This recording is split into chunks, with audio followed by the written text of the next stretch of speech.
Bonjour. Connaissez-vous Molévrier et son jardin oriental dans le Maine-et-Loire, tout près de Cholet?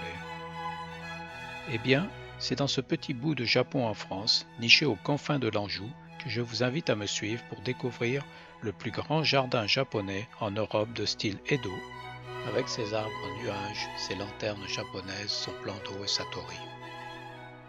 Le jardin se cache au pied du château des Colbert, une importante bâtisse remaniée à la fin du XIXe siècle.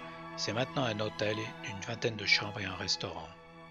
C'est la famille Bergère, nouveau propriétaire du château, qui demande en 1895 à Alexandre Marcel, un architecte qui travaille sur l'exposition universelle 1900 de Paris, de créer un parc romantique le long de la Moine, qui coule en contrebas du château et à laquelle on accède par un escalier monumental orné d'une statue de Diane Chasseresse. La Moine s'écoulant d'est en ouest, du lever du soleil au crépuscule, et le japonisme étant à la mode, Alexandre Marcel décide de créer un jardin de style oriental.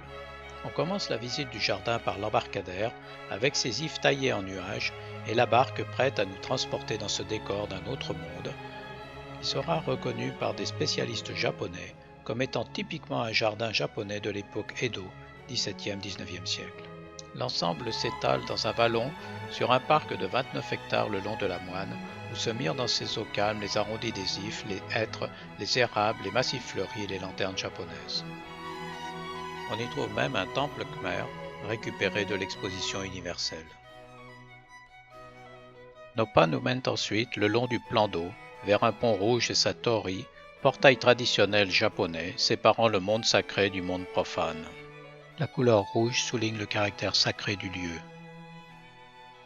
Le pont donne accès à un ensemble de deux îles, dites îles du paradis, avec l'île de la Grue et l'île de la Tortue, le yin et le yang.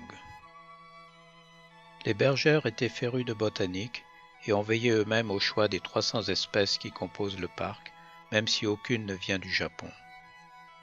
Dans ce type de parc, l'eau joue un rôle essentiel, tantôt bouillonnante comme la jeunesse, ou tortueuse comme les méandres de la vie adulte, et enfin calme et apaisée pour représenter la sérénité et la vieillesse.